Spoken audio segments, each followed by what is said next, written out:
વિદ્યાર્થી મિત્રો કેમ છો? આપણે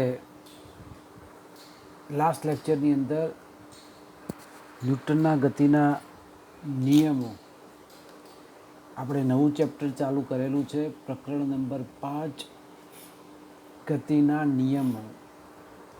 અને આ ગતિના નિયમોમાં ન્યૂટન વૈજ્ઞાનિક કે જેનું બહુ જ બધું યોગદાન રહેલું છે એ ન્યૂટનના નિયમો કે જે બહુ જ પ્રચલિત છે, જેમાં ન્યૂટન ગતિનો પહેલો નિયમ, ન્યૂટન ગતિનો બીજો નિયમ અને ન્યૂટનની ગતિનો ત્રીજો નિયમ.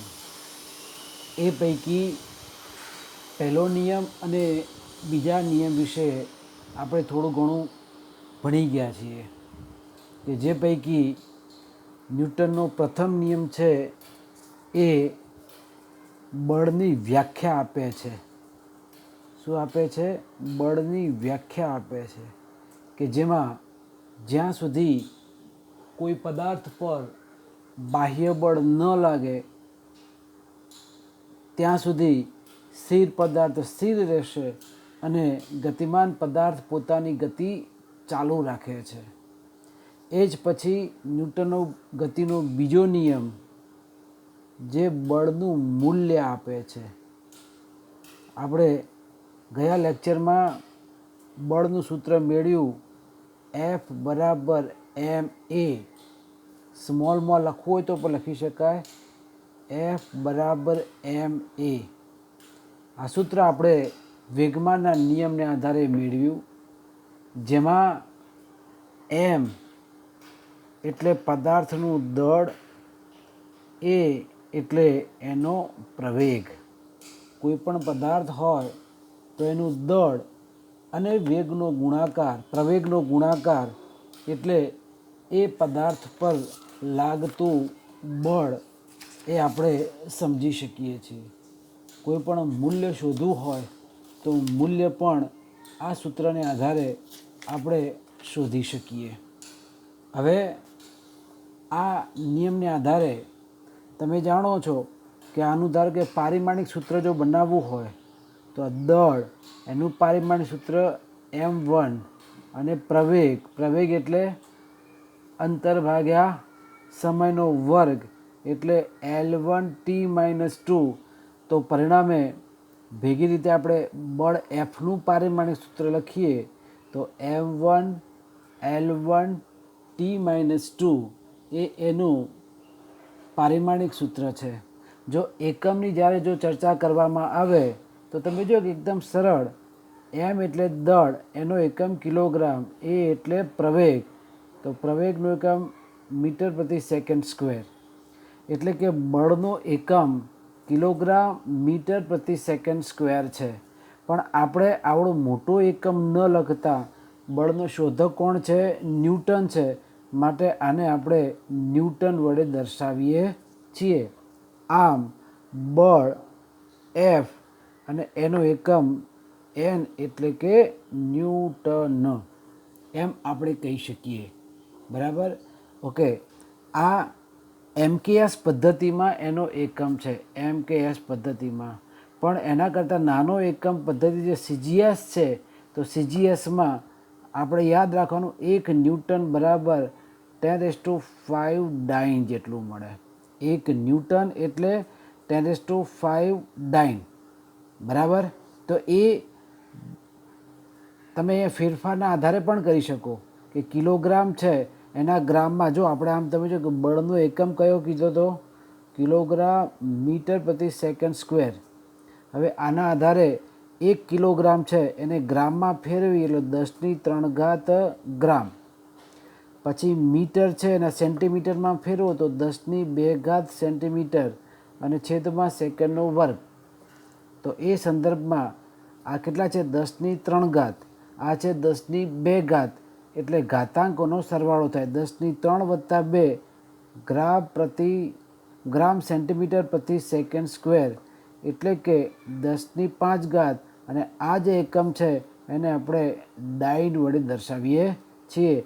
તમે જુઓ કે મોટો એકમ એટલે કે એમકેએસ પદ્ધતિમાં એનો એકમ ન્યૂટન છે, પણ સીજીએસ પદ્ધતિમાં એનું એકમ આપણે ડાઇન કહીએ છીએ. અમુક ટાઈમે રૂપાંતરણ તમારે યાદ રાખવાનું કે 1 ન્યૂટન, જો પરીક્ષામાં તમને ટ્વિસ્ટ કરીને પણ પૂછાય તો 1 ન્યૂટન એટલે 10⁵ ડાઇન.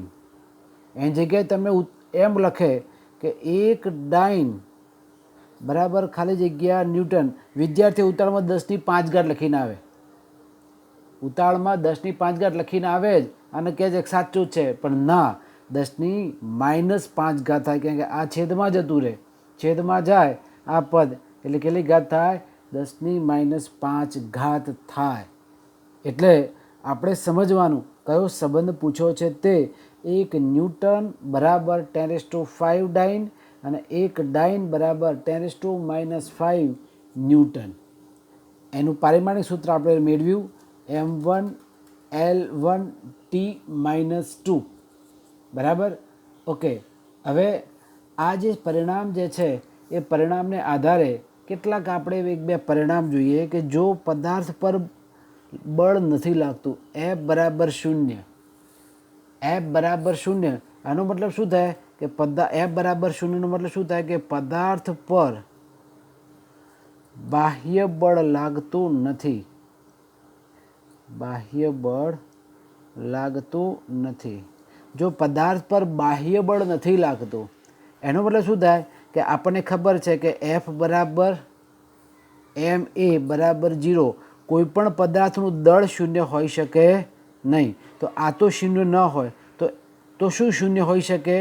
પ્રવેગ એ 0 હોય.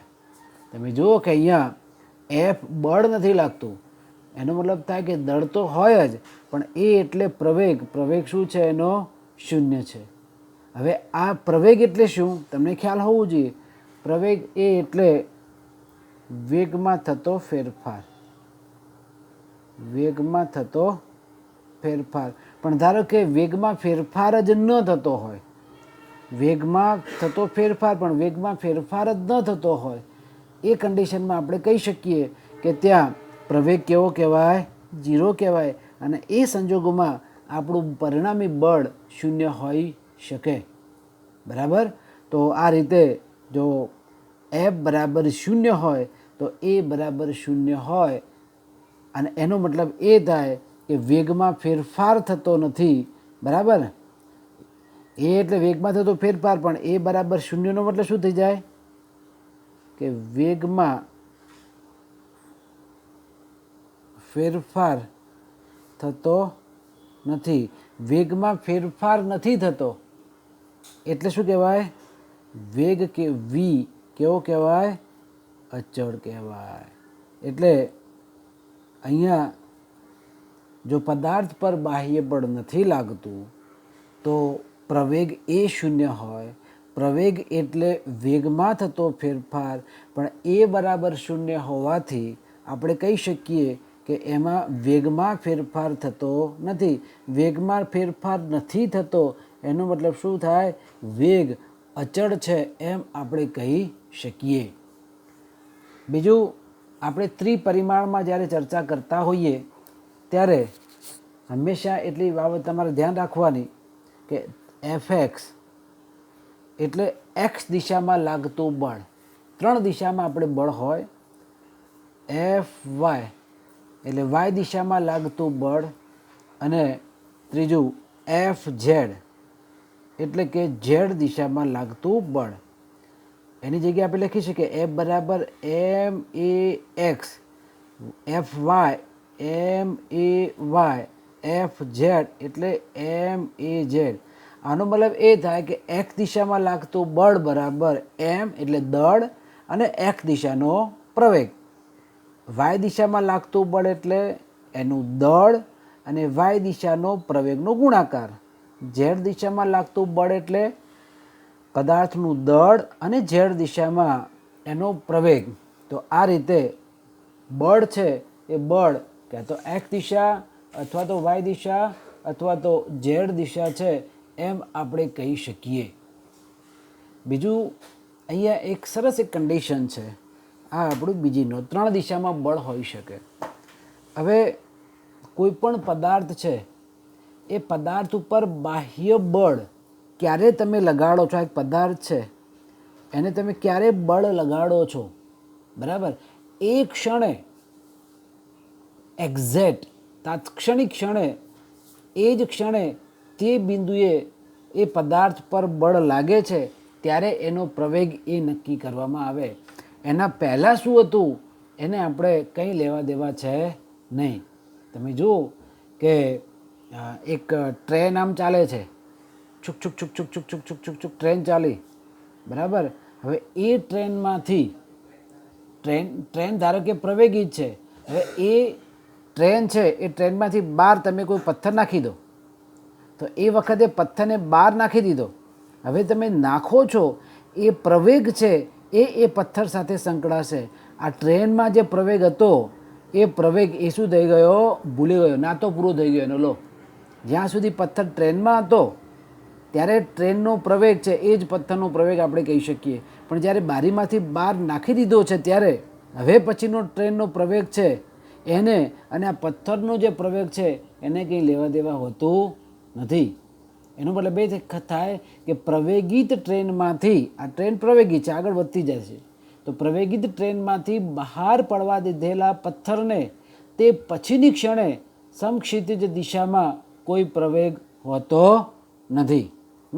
તો આ રીતે આપેલા બિંદુએ કોઈ પણ કન્સિડરેશનમાં આપેલું હોય, આપેલી ક્ષણે પદાર્થનો પ્રવેગ તે બિંદુએ તે ક્ષણે તેના પર લાગતા બાહ્ય બળ વડે નક્કી થાય છે. તો બાહ્ય બળ કેટલું છે, બસ પહેલાં શું થયું ભાઈ જવા દો ને, હાલની વાત કરો ને, બરાબર. તો હાલ તમને પેટમાં દુખાય છે, ડૉક્ટર કહે ભાઈ શું થાય, ભાઈ પેટમાં હાલ પહેલાં દુખાતું હતું સાહેબ, હાલ તો સારું. ભાઈ હાલની વાત કરને, હાલ તો કેવું છે, સારું છે. પહેલાં જે હતું તે ને, તો એ પહેલી વસ્તુ બોલે હાલ તકલીફ છે ને, હાલ તો નથી, ઓકે સારું, ઘેર જઈને સૂઈ જાઓ. હા, તો અહીંયા જે ક્ષણે આવે છે એ જ ક્ષણે પદાર્થ પર લાગતું બળ અને એનો પ્રવેગ નક્કી કરી શકાય. એના પહેલાંનું જે છે એ પથ્થર કે એ પદાર્થ પ્રવેગ યાદ રાખતો નથી, બરાબર. બીજી એક અગત્યની વસ્તુ આપણે અગાઉના લેક્ચરમાં ભણી ગયા, બળ એફ એટલે ડીપી બાય ડીટી, જ્યાં પી એટલે વેગમાન. પી એટલે વેગમાન ખબર છે ને, આપણે સૂત્ર લખ્યું હતું વેગમાન પી બરાબર એમવી. દળ અને વેગ, દળ અને વેગનો ગુણાકાર એટલે થાય વેગમાન, બરાબર. તો ડીપી બાય ડીટી એટલે બળ શું છે, વેગમાન છે ના. ડીપી બાય ડીટી એટલે સમયની સાપેક્ષમાં વેગમાનમાં થતો ફેરફાર. એટલે આ ખાસ યાદ રાખવાનું, બળ એટલે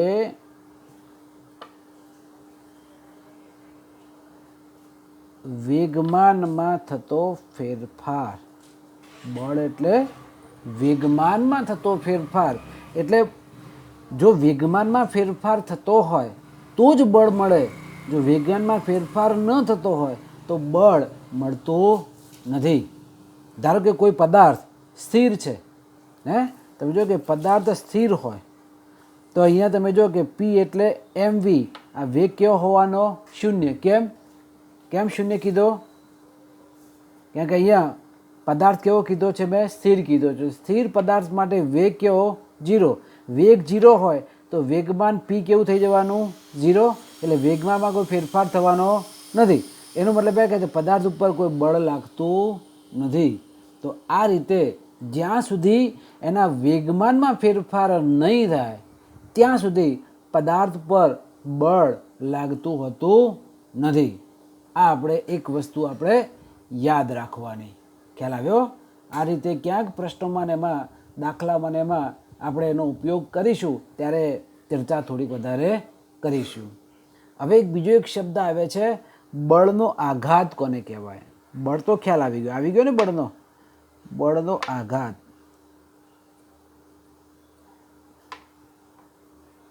બળનો આઘાત કે ઘણા આઘાત બહુ લાગે, અરે રે ઓ તારે મારા ફ્રેન્ડને મારા કરતાં બહુ જ માર્ક્સ આવ્યા, બરાબર, આઘાત લાગે. એટલે એમાં આઘાત થોડી અનુભવવાનું હોય. આપણે વધારે મહેનત કરવાની, બીજી વખતે એના કરતાં આપણે વધારે માર્ક્સ લાવવાના. બરાબર. બીજાનું સુખ જોઈને દુઃખી થતા હોય ઘણા, આડોશી પાડોશી ઘણા પેલા બળેતરા હોય, કોઈનું સારું જોઈ શકે નહીં. બીજું આઘાત એ પણ લાગે કે ઘરમાં કોઈ સ્નેહીજનનું મૃત્યુ થયું હોય તો ઘણાને આઘાત લાગે. બરાબર. એ પારિવારિક તાણાવાણામાં બધા ગોઠવાયેલા હોય ત્યારે આઘાત લાગે, દુઃખ થાય, એ સ્વાભાવિક છે. આપણે એ દુઃખની અહીંયા ચર્ચા નથી કરતા. અહીંયા બળનો આઘાત આવે કે બહુ આઘાત લાગ્યો હો મને તો, એટલે ભાઈ એ આઘાત જુદો છે, આ આઘાત જુદો છે. તમે કોઈ પણ બળ લાગે, આ ધારો કે અહીંયા એક પથ્થર પડ્યો છે આ રીતે, એ પથ્થર ઉપર તમે બળ લગાડો છો, પણ એ બળ કેટલા સમય સુધી લગાવો છો તે ડેલ્ટા ટી. કોઈ પણ પદાર્થ ઉપર લાગતો ધક્કો તમે વાપરો છો, પણ કેટલા સમય સુધી લગાડો છો. તો એ સંજોગોમાં પદાર્થ પર લાગતું બળ અને સમયનો ગુણાકાર, એને બળનો આઘાત કહેવામાં આવે છે. આમ તો આપણું આ જે સૂત્ર હતું એફ બરાબર ડીપી અપોન ડીટી, તો આ જ સૂત્ર જો હું લખું તારે અહીંયા ફરીથી, બળ એટલે ડીપી બાય ડીટી, આ ડીટી ભાગાકારમાં છે, ગુણાકારમાં લઈ લો તો શું આવે, એફ ડીટી બરાબર ડીપી. તમે જો કે સૂત્ર બધું ઘણું બધું કહી જાય છે. એફ એટલે બળ, ડીટી એટલે એનો સમયમાં ફેરફાર, ડીટી એટલે, અને ડીપી એટલે વેગમાનમાં થતો ફેરફાર. શું કહેવાય, વેગમાનમાં થતો ફેરફાર. તો એફ ઇન્ટુ ડીટી બળ અને સમયનો ગુણાકાર, એટલે કે વેગમાનમાં થતો ફેરફાર, એને બળનો આઘાત કહેવામાં આવે છે. હા, તો બળનો આઘાત એટલે બળ જે સમય સુધી લાગે છે, કોઈ પણ પદાર્થ પર લાગતું બળ એફ અને તે દરમિયાનનો સમયગાળાનો ગુણાકારને બળનો આઘાત કહે છે. હવે જો કેટલાક વખતે આવા પણ પ્રશ્ન પૂછાય કે બળનો આઘાતનો એકમ કયો હતો, પછી તો જો બળનો એકમ ન્યૂટન અને ડીટી એટલે સમય, સમયનો એકમ શું થાય, સેકન્ડ. તો બળનો આઘાતનો એકમ શું કહેવાય, ન્યૂટન સેકન્ડ. આપણે અગાઉ જોયું, તો ફરીથી તમને કહી દઉં કે બળનો એકમ ન્યૂટન અને બળના આઘાતનો એકમ ન્યૂટન સેકન્ડ. અમુક ટાઈમે છોકરાઓ કન્ફ્યુઝ થઈ જાય કે બળ એ જ બળ આઘાત, ના. બળ જે સમય દરમિયાન લાગે એ સમય સાથેનો ગુણાકાર, એને બળનો આઘાત કહેવામાં આવે છે. અને એને જો શોધવું હોય તો વેગમાનમાં ફેરફાર આપણે શોધી શકીએ. ડીપી પહેલાં કેટલું વેગમાન હતું, પછી કેટલું વેગમાન થયું, એ બંનેની બાદબાકી કરીએ તો વેગમાનમાં ફેરફાર મળે, અને એ વેગમાન ફેરફાર એને જ બળનો આઘાત છે એમ આપણે કહી શકીએ. બરાબર. ઓકે.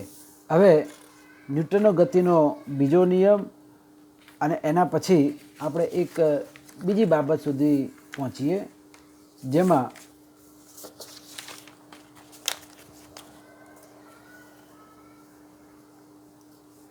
બળ અને બળના આઘાતના સંદર્ભની અંદર તમે જુઓ કે એક સરસ એક પ્રશ્ન કરીએ કે બળનો આઘાત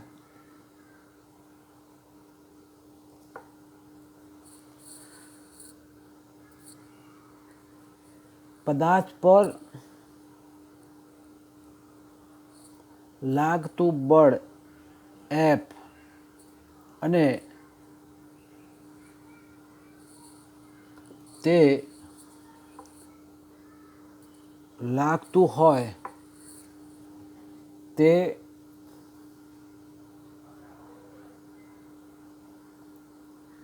દરમિયાનના સમયગાળાના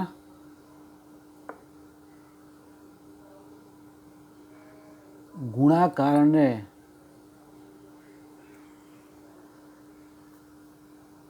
બળનો આઘાત કહે છે.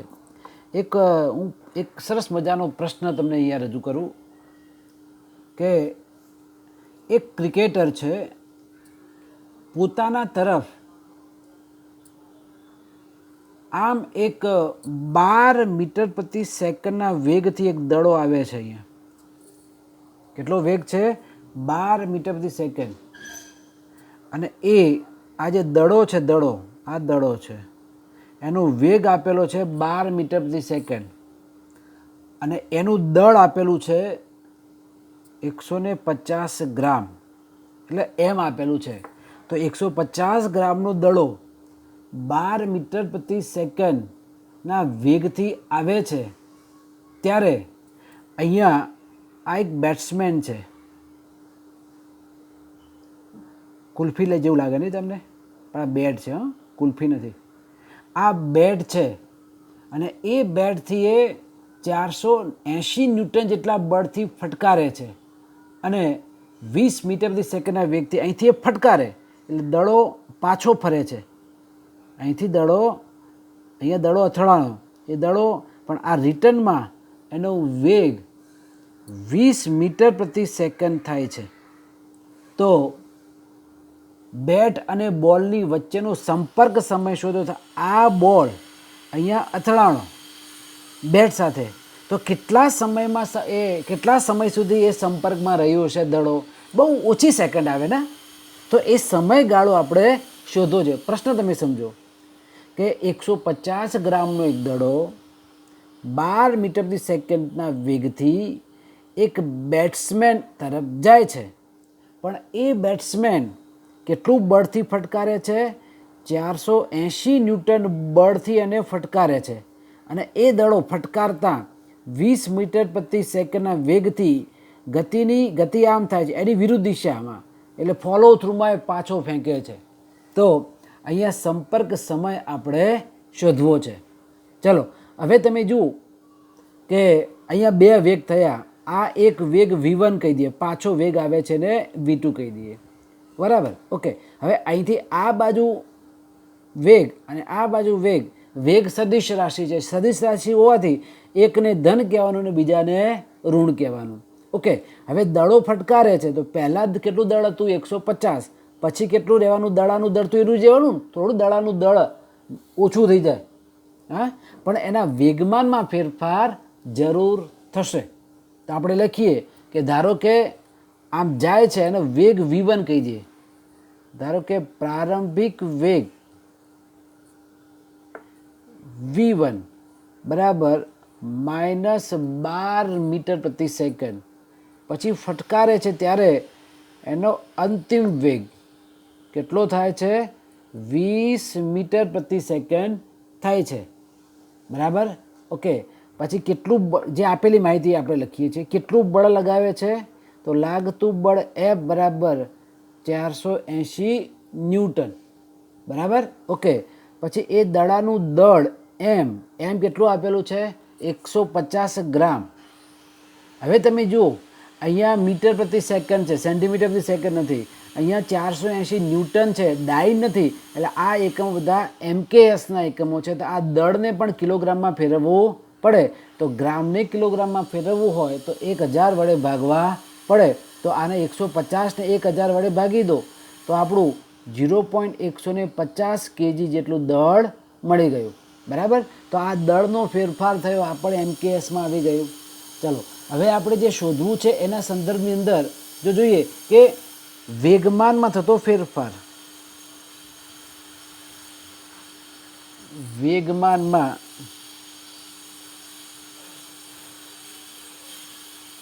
થતો ફેરફાર એને આપણે કહીએ ડેલ્ટા P બરાબર P2 માઇનસ P1.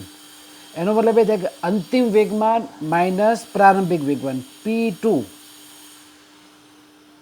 એટલે અંતિમ વેગમાન, P1 એટલે થાય પ્રારંભિક વેગમાન, બરાબર? તો અંતિમ વેગમાન અને આ થયું પ્રારંભિક વેગમાન. હવે પેલું ખબર છે આપણને, વેગમાન P બરાબર mv. તો આપણું આ જે P2 છે એની જગ્યાએ mv2 માઇનસ P1 એટલે mv1. કેમ એમને એમ રાખે? કારણ કે દળ બદલાતું નથી, દળ એનું એ છે, દળાનું વેગમાં જ ફેરફાર થાય છે. ઓકે. હવે એમ કેટલું આપેલું છે? બંનેમાંથી એમ એમ કોમન લઈ લો, એમ, તો V2 માઇનસ V1. ચલો એમ દળ કેટલું આપેલું છે 150 ગ્રામ એટલે 0.150, આપણે 0.150 લખવાનું. V2 વે કેટલો છે 20 માઇનસ V1 કેટલો થયો -12 છે, તો માઇનસ -12 એટલે કે 0.150 અહીંયા 20 વત્તા માઇનસ માઇનસ પ્લસ થશે એટલે અહીંયા 32, 0.150 ગુણ્યા 32. હવે આપણે જો કેલ્ક્યુલેટરનો ઉપયોગ કરતા હોઈએ તો 0.150 ગુણ્યા 32 કેટલો જવાબ આવ્યો 4.8. તમે જુઓ કેટલો જવાબ દેખાય છે 4.8 જેટલો જવાબ આવ્યો. ત્યારે આપણે કહી શકીએ કે 4.8. ઓકે, ધારો કે આ દિશાને આપણે આઈ દિશા કહીએ, એક્સ અક્ષનું ખરું ના રહ્યું, તો 4.8 આઈ કેરેટ. ઓકે, હવે આ વેગમાન જે છે એ વેગમાનનો એકમ કિલોગ્રામ મીટર પ્રતિ સેકન્ડ. આટલું વેગમાનમાં ફેરફાર થયો, આટલું વેગમાનમાં ફેરફાર થયો. કેટલો ફેરફાર થયો 4.8. તમે જુઓ ફરીથી વેગમાનમાં થતો ફેરફાર ડેલ્ટા પી બરાબર P2 માઇનસ P1 એટલે કે અંતિમ વેગમાન માઇનસ પ્રારંભિક વેગમાન. mv2 માઇનસ mv1 બંનેમાં m કોમન લઈ લો તો v2 માઇનસ v1.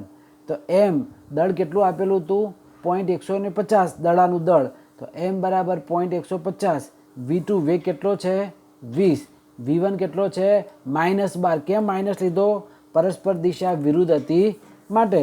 તો 20 માઇનસ -12 એટલે અહીંયા +12 એટલે 32 ગુણ્યા 0.150 એટલે 4.8 kg મીટર પર સેકન્ડ જેટલું વેગમાનમાં થતો ફેરફાર મળે.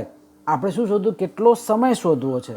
હવે આપણને ખબર છે બળનો આઘાતના સંદર્ભમાં આપણે જાણીએ છીએ કે બળ F બરાબર શું છે ડેલ્ટા પી અપોન ડેલ્ટા ટી એટલે વેગમાનમાં થતો ફેરફાર. ચલો કેટલું બળ લાગે છે અહીંયા બળનું મૂલ્ય કેટલું આપેલું છે 480 ન્યૂટન.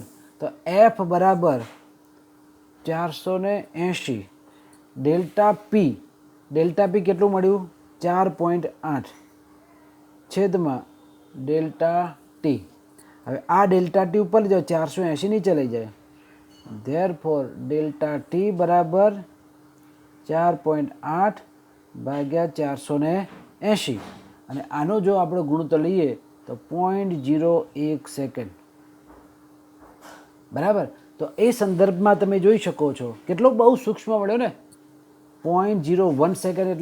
એટલે જ્યારે આ દિશામાં આવતો દડો અહીંયા અથડાય અને પાછો જાય તો આ દડો આ બેડ સાથે અથડાય છે એ સંપર્ક સમય કેટલા સમય સુધી અડ્યો તો એ જવાબ મળ્યો 0.01 સેકન્ડ જેટલો સૂક્ષ્મ સમય આપણને મળ્યો બરાબર. ઓકે, તો આ થયું બળના આઘાતની વાત થઈ. હવે ન્યૂટનનો ગતિનો ત્રીજો નિયમ આપણે જરા જોઈએ. ન્યૂટનના ગતિના 2 નિયમો અને બળના આઘાતની આપણે ચર્ચા કરી. નેક્સ્ટ આપણે જોઈએ ન્યૂટનની ગતિનો ત્રીજો નિયમ. હવે આ ત્રીજા નિયમની અંદર તમે જાણો છો કે કોઈ દિવાલ સાથે દડો અફાળો તમે તો એ દડો ક્યાં આવશે પાછો આવશે. જેટલા વેગથી ફેંકો છો એટલા જ વેગથી અથડાઈને પાછો આવશે. તો ન્યૂટનનો ગતિનો ત્રીજો નિયમ શું કહે છે કે આઘાત અને પ્રત્યાઘાત, આઘાત અને પ્રત્યાઘાત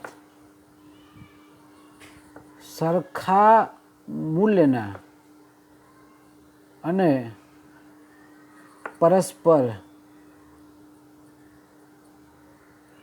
વિરુદ્ધ દિશામાં હોય છે. ફરી તમે જુઓ ત્રીજો નિયમ શું કહે છે? આઘાત અને પ્રત્યાઘાત, આઘાત અને પ્રત્યાઘાત સરખા મૂલ્યના અને પરસ્પર વિરુદ્ધ દિશામાં હોય છે. તો આ ન્યૂટનના ત્રીજા નિયમનું એક બહુ જ અગત્યનું કથન છે. ધારો કે હું મારો હાથ છે આમાં ટેબલ ઉપર અથડાવું તો મારો હાથ છે એ ટેબલ ઉપર ધક્કો લાગશે, પણ મારી આ જે આંગળીઓ ઉપર પણ થોડું ચચરશે. એ શું થયું? એનો પ્રત્યાઘાત છે. હું જોરથી વધારે મારીશ તો મને વધારે પડતું અહીંયા આંગળીઓ ઉપર એની અસર જોવા મળે. એ શું છે? એકચ્યુઅલી પ્રત્યાઘાત છે. કોઈ વ્યક્તિ તમને હેરાન કરતા હોય, બરાબર, તો તમને પણ આમ મગજમાં કેવું થાય? એ તમારું શું છે? પ્રત્યાઘાત છે, બરાબર. કોઈ તમને હેરાન કરે, કોઈ જમફાઈમ બોલે, તમે ક્યાં સુધી સાંભળ્યું? તમે પણ સામું પ્રત્યાઘાત આપતા જ હશો ને? હે, સારી ખોટી તમે સંભળાવતા પણ હશો. એ શું છે? એકચ્યુઅલી પ્રત્યાઘાત છે. હે, આપણે એવા પ્રત્યાઘાતમાં નથી પડવું. પણ અહીંયા પદાર્થના સંદર્ભમાં એક દડો દિવાલ સાથે અથડાય તો એ તરત જ એટલા જ નિયમથી પાછો પડે છે, બરાબર. ત્યારે આપણે એને પ્રત્યાઘાત કહીએ છીએ. પણ એની અસર છે, એ અસર કોઈને વધારે થાય, કોઈને ઓછી થાય. એક હાથી છે, મોટો હાથી. અહીંયા હરણ છે. હરણ દોડતું દોડતું હાથીને અથડાય. હરણ, આ હાથી છે, ધારો કે આ હરણ છે. તો હરણ છે, હાથીને અથડાય તો હાથીને પણ આઘાત લાગશે અને હરણને પણ આઘાત લાગશે, પણ બંનેના મૂલ્યો સરખા અને પરસ્પર વિરુદ્ધ દિશાના હશે. પણ હાથી છે કદાવર પ્રાણી છે, એને બહુ વેગમાન એનું વધારે છે, દળ વધારે હોવાથી, બરાબર ને. બાકી એને પણ આઘાત તો લાગતો જ હોય. હા, જ્યારે હરણ છે બિચારું 2-4 ગોઠામણા ખાઈ જાય. કેમ? એનું દળ કેવું છે? ઓછું છે. એટલું વેગમાન કેવું છે? પ્રમાણમાં ઓછું છે. બાકી બંનેને જે આઘાત પ્રત્યાઘાત લાગવાના એ તો હંમેશા સરખા જ લાગે. કોઈ પણ બે પદાર્થો છે, ધારો કે આ એ પદાર્થ, અહીંયા હું લઈ લઉં પદાર્થ બી લઈ લઉં, આ પદાર્થ બી. હવે આ જ્યારે એકબીજા સાથે આ અહીંયા જાય, અથડામણ પામે ધારો કે બંનેને, તો FAB અથડામણ પામે તો બીના કારણે એના ઉપર લાગતું બળ અને એના કારણે બી ઉપર લાગતું બળ પરસ્પર કેવા હોવાના? સરખા જ હોવાના. અને દિશા છે એ દિશા કેવી હોવાની? પરસ્પર વિરુદ્ધ હોવાની. એટલે આપણે એવું શબ્દ વાપરીએ, એકને કહીએ ક્રિયાબળ અને બીજું શબ્દ છે પ્રતિક્રિયાબળ. શું શબ્દ વાપર્યો? પ્રતિક્રિયાબળ. તો ક્રિયાબળ અને એનું ઓપોઝ પ્રતિક્રિયાબળ એ હંમેશા સરખા હોય, પણ દિશા કેવી હોય? પરસ્પર વિરુદ્ધ દિશા હોય. મૂલ્ય છે એ મૂલ્ય હંમેશા સરખું જ રહેવાનું. મૂલ્ય કેવું? આ માનાંક કર્યો એટલે મૂલ્ય. સદિશ કોઈ પણ આપેલો હોય તો એ સદિશ, આ સદિશ છે અને આમ કરીને આમ કરો, આ એનું સદિશનું શું છે? મૂલ્ય કહેવાય. તો એ સંદર્ભમાં અહીંયા પરસ્પર વિરુદ્ધ દિશા છે એમ આપણે કહી શકીએ. તો સમગ્ર તંત્રની ગતિ કરવા માટે આપણે આ બધા જ બળો છે એ બળોનો ઉપયોગ કરવો પડે. એના પછી વેગમાન સંરક્ષણનો નિયમ. વેગમાન સંરક્ષણનો નિયમ. હવે આ વેગમાન સંરક્ષણનો નિયમ કે જેમાં અલગ કરેલા તંત્રનું, આ યાદ રાખજો, અલગ કરેલા તંત્રનું કુલ વેગમાન અચળ રહે છે. શું લખ્યું? અલગ કરેલા તંત્રનું કુલ વેગમાન અચળ રહે છે. આ જે નિયમ છે એને વેગમાન સંરક્ષણનો નિયમ કહેવામાં આવે છે. અહીંયા શબ્દ છે અચળ, અને એ અચળ એટલે કેમ અચળ રહે? એનો મતલબ એ થાય કે અંતિમ પ્રારંભિક કોઈ પણ કણ હોય એનું પ્રારંભિક વેગમાન હોવાનું, અને એક કણ ક્યાંક અથડાયો તો એનું અંતિમ વેગમાન પણ હોવાનું. તો પ્રારંભિક વેગમાન અને અંતિમ વેગમાન કેવા હોય? એક સરખા હોય. એનો મતલબ એ થાય કે પણ કુલ વેગમાન કેવું રહે છે? અચળ રહે છે. પણ આના માટે કન્ડિશન લખેલી છે, તમે જો અલગ કરેલું તંત્ર. તો આ અલગ કરેલું તંત્ર એટલે શું? ઘણી વખતે આ શબ્દ આવશે કે અલગ કરેલું તંત્ર. અલગ કરેલું તંત્ર એવું, તો એવું કોઈ તંત્ર છે કે જેના ઉપર બીજા કોઈ બાહ્ય પરિબળો એની ઉપર અસર કરતા નથી. બધા બાહ્ય પરિબળો, અને એ બધા બાહ્ય પરિબળો એની સાથે અસર કરતા હોતા નથી. અને એ વખતે એને આપણે અલગ કરેલું તંત્ર છે એમ આપણે સ્વીકારવાનું. કે નહીંતર અમુક ટાઈમ એવું હોય કે એક સાથે બીજું, બીજા સાથે ત્રીજું બધું જોડવાયેલું હોય, તો એને આપણે અલગ કરેલું તંત્ર ન કહી શકાય. પણ જે તંત્ર છે એ પોતે જ ઇન્ડિવિજ્યુઅલ વર્ક કામ કરતું હોય તો એ આપણું અલગ કરેલું તંત્ર છે. બરાબર? તમે સાયકલ ચલાવો છો તો એ સાયકલ ઉપર તમે બેઠેલા છો, પેન્ડલ મારો છો, રોડ ઉપર ચાલે છે, બ્રેક મારો છો, બરાબર? તો એ બધું થયું, એ સાયકલ તમારી છે, અલગ કરેલું તંત્ર કહેવાય. સાયકલ છે તે અલગ કરેલું તંત્ર છે. પણ બધી લાઇનસર બધી 25 સાયકલો ને બધું જોઈન કરેલું હોય, એમની સાથે કોઈ બીજા મશીનરી જોડેલા હોય, તો એ વખતે આપણે એને અલગ કરેલા તંત્ર નથી કહેતા. મોટી મોટી ફેક્ટરીઓમાં એમાં અહીંયા બોઇલર હોય, અહીંયા ડાયનેમો હોય, અહીંયા બધી મશીનરી ફરતી હોય, બરાબર? અહીંયા પ્રોડક્શન થતું હોય, અહીંયા કે એનું પેકિંગ થતું હોય, બધું સળંગ ચાલતું હોય, અને એ વખતે એને અલગ કરેલું તંત્ર કહેવાય નહીં. બરાબર? તો અહીંયા વેગમાન સંરક્ષણનો નિયમ શું કહે છે કે અલગ કરેલા તંત્રનું કુલ વેગમાન અચળ રહે છે. એક 555 એક બોમ્બ છે, બોમ્બ ઉપર લખી દો 555. દિવાળીમાં ફોડો છો ને, ધડાકા કરતા હશો તમે, એ આદિવેટ. તો આને તમે સળગાવો છો અને એ વખતે થોડા સમય પછી એ આપણો 555 બોમ્બ ફૂટે, બમ. તો એ વખતે આ બોમ્બ છે એના ઉપર બીજા કોઈ પરિબળો અસર કરતા નથી. તમે સળગાઈ જતા એની અંદરનું જે ગંધક છે, તે જે દારૂગળો છે એ જ બ્લાસ્ટ થશે. તો એ સંજોગોમાં આ કેવું છે? અલગ કરેલું તંત્ર છે. પછી આમાંથી ધારો કે અલગ અલગ તમે જો તો પેલા છોતરા ઉડી જાય, ટુકડાઓ બને છે, હે ને? તો આવા ટુકડાઓ પણ બને. તો આ ત્રણેયનો સરવાળો કરો, આ 3 થયા, 1 2 3. આ ત્રણેયના વેગમાન અને આ વેગમાન કેવું હોય? એક સરખો. તો પ્રારંભિક વેગમાન એટલે આનું પ્રારંભિક વેગમાન, અંતિમ વેગમાન એટલે જે 3 ટુકડાઓ થયા, 1 2 અને 3, આ ત્રણેયનું વેગમાન એનો સરવાળો કરીએ અને આનું એકનું વેગમાન કેવા થાય? એક સરખા થાય. તો આ જ આપણું વેગમાન સંરક્ષણનો નિયમ છે. ચલો ફરીથી એક વખત રિકોલ કરતો. વેગમાન એટલે પી, સંકેત યાદ છે ને? અને પી બરાબર mv. તો આ રીતે દાખલાઓમાં ને એમાં આ બધું પરિણામ છે એ બહુ જ કામમાં આવવાનું છે. બરાબર? તો અહીંયા વેગમાનના સંદર્ભમાં આપણે માહિતી જોઈ. ચલો આજના લેક્ચર દરમિયાન આપણે કઈ કઈ માહિતીથી પરિચિત થયા? એક તો ન્યૂટનનો ગતિનો પ્રથમ નિયમ કે જે બળની વ્યાખ્યા આપે છે. ન્યૂટનનો ગતિનો બીજો નિયમ કે જે બળનું મૂલ્ય આપે છે.